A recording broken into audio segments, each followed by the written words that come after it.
Welcome to Y R exam study. आज है 5 फरवरी और इससे जुड़े जितने इम्पोर्टेंट करंट क्वेश्चन बन सकते हैं हम इस वीडियो में डिस्कस करेंगे। वीडियो की जो पीडीएफ होगी वो हमारे टेलीग्राम चैनल मिल जाएगा, जिसका लिंक वीडियो के डिस्क्रिप्शन बॉक्स में दिया गया। और बता दें, इस वीडियो के अंत में एक क्वेश्चन दिया जाता है क्वेश्चन, और उससे जो जितने फैक्ट हैं आपको लिखने चाहिए। तो चलिए शुरू करते हैं। हाल ही में अंतर्राष्ट्रीय मानव बंधुत्व दिवस कब मनाया गया? तो अंतर्राष्ट्रीय मानव बंधुत्व दिवस मनाया गया कब? तो यह मनाया गया है 4 फरवरी को। 4 फरवरी को अंतर्राष्ट्रीय मानव बंधुत्व दिवस, जो प्रत्येक वर्ष 4 फरवरी को मनाया जाता है, हमें हमारी साझा मानवता को पहचानने और आपसी सम्मान व संवाद पर आधारित शांतिपूर्ण तथा समावेशी समुदायों के निर्माण का आह्वान करता है। अगला है विश्व कैंसर दिवस। तो विश्व कैंसर दिवस भी 4 फरवरी को मनाया गया। यह एक अंतर्राष्ट्रीय दिवस है जिसका उद्देश्य कैंसर के प्रति जागरूकता बढ़ाना है और उसकी रोकथाम, शीघ्र पहचान और उपचार को प्रोत्साहन करना है।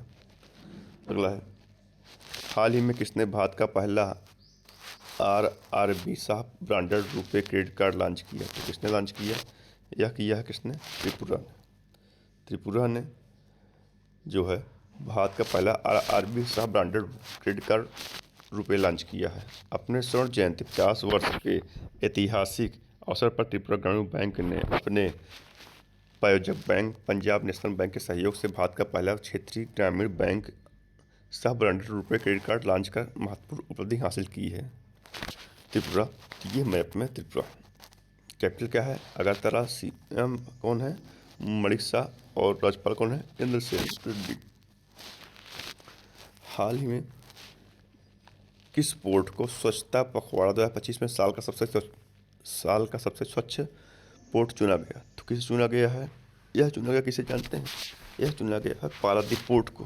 पारादीप पोर्ट को स्वच्छता पखवाड़ा 2025 में साल का सबसे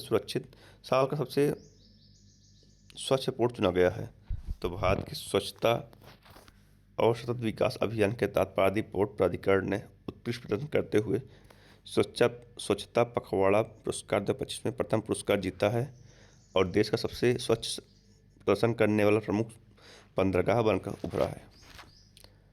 तो व्यक्तिगत श्रेणी में सीता सलेख ने सुभाष चंद्र बोस राष्ट्रीय आपदा प्रबंधन पुरस्कार 2026 के लिए चुना गया। नमिता गोखले को भारतीय हरिश्चंद्र लाइफ टाइम अचीवमेंट पुरस्कार सम्मानित किया गया। दिग्गज अभिनेता धर्मेंद्र और केरल के पूर्व मुख्यमंत्री VS अच्युतानंदन को पद्म विभूषण मरणोपरांत से सम्मानित किया गया। शुभांशु शुक्ला को अशोक चक्र से सम्मानित किया गया। ग्राका माचेल शांति निरस्त्रीकरण और विकास के लिए इंदिरा गांधी पुरस्कार प्रदान किया गया। 11वां अजंता एलोरा प्रतिष्ठित पद्म पाणि पुरस्कार अंतर्राष्ट्रीय फिल्म महोत्सव में इलैयाराजा को प्रदान किया गया। चंदना सिन्हा भारतीय रेलवे का सर्वोच्च सम्मान प्रदान किया गया।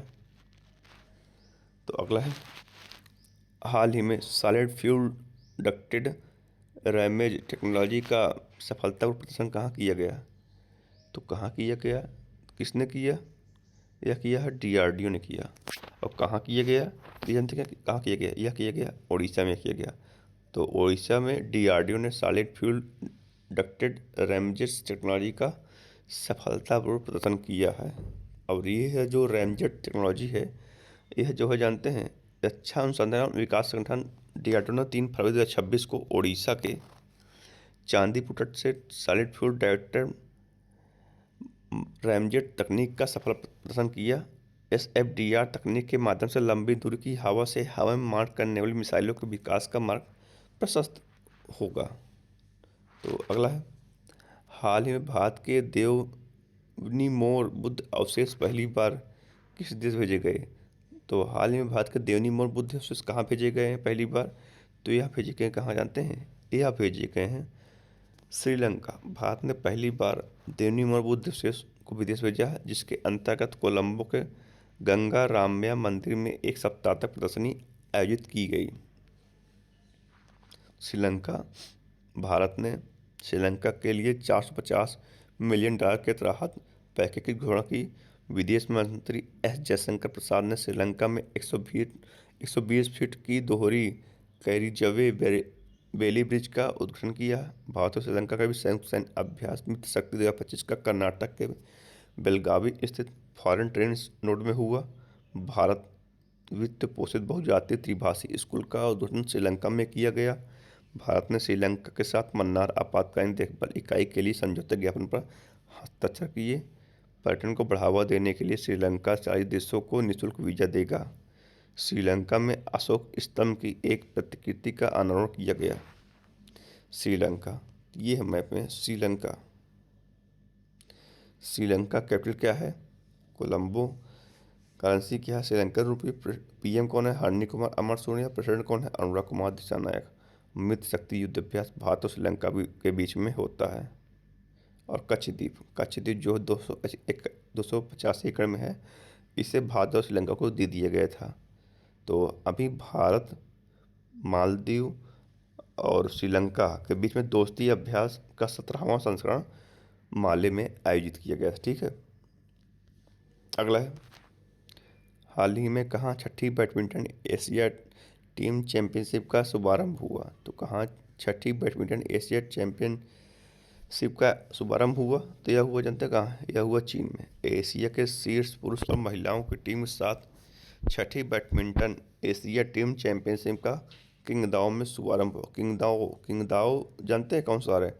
किंगदाओ वह शहर है जो अभी नुम्बियो सेफ्टी इंडेक्स में विश्व में सर्वश्रेष्ठ रहा। यह चाइना का शहर है। और भारत में कौन रहा? भारत में कौन था? भारत में था मंगलुरु। अब चीन, तो चीन में हुआ, तो ये है मैप में चीन विश्व मैप में। चीन कैपिटल क्या है? बीजिंग। करेंसी क्या है? रेमनबी। और प्रेसिडेंट कौन है? Xi Jinping. दुनिया में स्टील का सबसे बड़ा उत्पादक देश कौन सा? चीन है। विश्व तंबाकू निषेध दिवस 31 मई को मनाया जाता है। और गोवा स्थापना दिवस 30 मई को मनाया जाता है। 20 अप्रैल को चाइनीज भाषा दिवस मनाया जाता है। कौन सा भाषा? चाइनीज भाषा दिवस मनाया जाता है। और 23 अप्रैल को अंग्रेजी भाषा दिवस, और 23 अप्रैल को ही स्पेन भाषा दिवस मनाया जाता है। तो चीन स्पेस एक्स की पहल को टक्कर देने के लिए अंतरिक्ष एआई डेटा सेंटर बनाएगा। चीन वैश्विक अर्थव्यवस्था, कार्यबल और व्यापार में शीर्ष पर रहा। एशिया मैन्युफैक्चरिंग इंडेक्स में चीन शीर्ष पर तथा भारत छठे स्थान पर रहा। 2025 में चीन की जनसंख्या 30 लाख घट गई। भारत ने चीन के नागरिकों के लिए नया ई बिजनेस EB4 वीज़ा शुरू किया है। चीन ने नया मिसाइल विध्वंसक पोत लॉन्च लॉन्च किया। चीन ने जन्म दर बढ़ाने के लिए गर्भ निरोधक पर रोक लगाया है। चीन ने YG-20 नामक हाइपरसोनिक एंटीशिप मिसाइल को विकसित किया है। तो चीन ने जन्म दर बढ़ाने के लिए गर्भ निरोधक दवाओं पर रोक लगाया है। तो तब भी देखिए, चीन की जनसंख्या 30 लाख घट गई है। अगला है, हाल ही में इंडियन ऑयल ने सतत विमानन पर सहयोग करने के लिए किसके साथ समझौता किया? तो इंडियन ऑयल ने सतत विमानन पर सहयोग करने के लिए किसके साथ समझौता किया है? यह किया है आकाश एयर के साथ। इंडियन ऑयल कॉर्पोरेशन लिमिटेड ने विमान क्षेत्र के कार्बन उत्सर्जन को कम करने के लिए सतत विमानन ईंधन की भविष्य में आपूर्ति की संभावनाओं का पता लगाने के लिए आकाश एयर के साथ आशय पत्र पर हस्ताक्षर किए हैं। ठीक है, अगला है, हाल ही में किस राज्य ने करुणा अभियान के तहत पिछले 10 सालों में लगभग 1.18 लाख बच्चों को बचाव किया है? तो किसने किया है? यह किया है गुजरात ने। गुजरात ने करुणा अभियान शुरू होने के बाद लगभग 1.18 लाख से अधिक घायल पक्षियों को बचाया। वन एवं पर्यावरण विभाग के अधिकारियों आंकड़ों के अनुसार पिछले 10 वर्षों में उत्तरायण पतंगबाजी के मौसम के दौरान घायल हुए 1.1 लाख से अधिक पक्षियों को राज्य के करुणा अभियान के तहत गुजरात भर में बचाया गया है।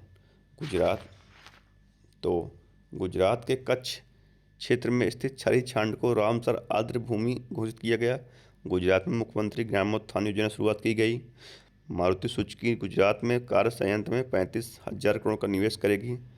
गुजरात के मुख्यमंत्री ने कैंसर का जल्दी पता लगाने के लिए आशा वैन मोबाइल रूट लॉन्च किया। गुजरात ने ऊर्जा और संरचना पर साइबर हमलों से निपटने के लिए समिति का गठन किया।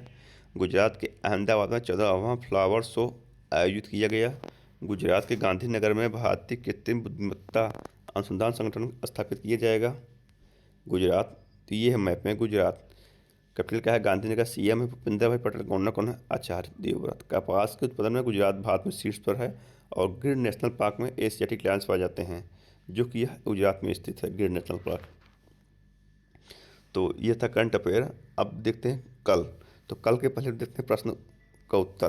तो कल जो प्रश्न पूछे थे आपसे, हाल ही में कहाँ के आदमपुर हवाई अड्डे का नाम बदलकर श्री गुरु रविदास महाराज जी हवाई अड्डा रखा गया? तो यह कहाँ रखा गया है? यह किया गया कहाँ? पंजाब। पंजाब में आदमपुर हवाई अड्डे का नाम बदलकर श्री गुरु रविदास महाराज जी हवाई अड्डा रखा गया है। अब देखते हैं रिवीजन। तो यूरोपियन यूनियन ने ईरान के देश के IRGC को आतंकवादी ग्रुप घोषित किया। विक्टोरिया बेकम फ्रांस में night of the order of arts and letters की उपाधि से सम्मानित किया गया है। फ्रांस ने 15 वर्ष से कम उम्र के बच्चों के लिए सोशल मीडिया प्रतिबंध विधेयक पारित किया। विश्व का सबसे बड़ा compressed air energy storage plant चीन ने शुरू किया। ICC ने बांग्लादेश के स्थान पर स्कॉटलैंड को T20 विश्व कप में शामिल किया। चीन ने वैश्विक अर्थव्यवस्था, कार्यबल और व्यापार में शीर्ष पर रहा। अमेरिका ने आधिकारिक रूप से WHO से खुद को अलग किया और लगभग 16 से और संगठनों से अलग किया खुद को। दक्षिण कोरिया ने विश्व का पहला AI कानून पारित किया। नुम्बियो सेफ्टी इंडेक्स में विश्व में चीन का किंगदाओ और भारत का मैंगलू शहर सबसे सुरक्षित रहा। भारत में नीति आयोग के स्पोर्ट्स इंडेक्स में महाराष्ट्र शीर्ष पर रहा। वित्त मंत्रालय ने CGHS लाभार्थियों के लिए परिपूर्ण मेडिक्लेम आयुष बीमा लॉन्च किया। नई दिल्ली में इंडियन ओपन बैडमिंटन 2026 का शुभारंभ हुआ। हॉकी इंडिया ने हैदराबाद में महिला 2026 हॉकी विश्व कप क्वालीफायर की मेजबानी के लिए तेलंगाना सरकार के साथ समझौता किया। पंजाबी गायक काका ने महिलाओं की सुरक्षा हेतु फेडो ऐप लॉन्च किया। भारत ने जर्मनी के साथ रक्षा, टेक और ऊर्जा संबंधों को बढ़ावा देने के लिए 19 समझौतों पर हस्ताक्षर किए। ICAR ने डेयरी सेक्टर को मजबूत करने के लिए NDDB के साथ रणनीतिक गठबंधन किया है। जियो देश का पहला made in India AI platform launch करेगा। तो ये था रिवीजन। अब देखते हैं आपका आज का प्रश्न। तो इसका उत्तर आपको कमेंट में देना है। तो हाल ही में कहाँ की राज्य सरकार दरांग राजा की विरासत को संरक्षित करेगी? तो दरांग राजा की विरासत को संरक्षित करेगी कहाँ? तो इसका उत्तर आपको कमेंट में देना है, ठीक है। तो आज की इस वीडियो में इतना। अगर वीडियो पसंद है तो लाइक, शेयर, सब्सक्राइब जरूर कीजिए दोस्तों। धन्यवाद।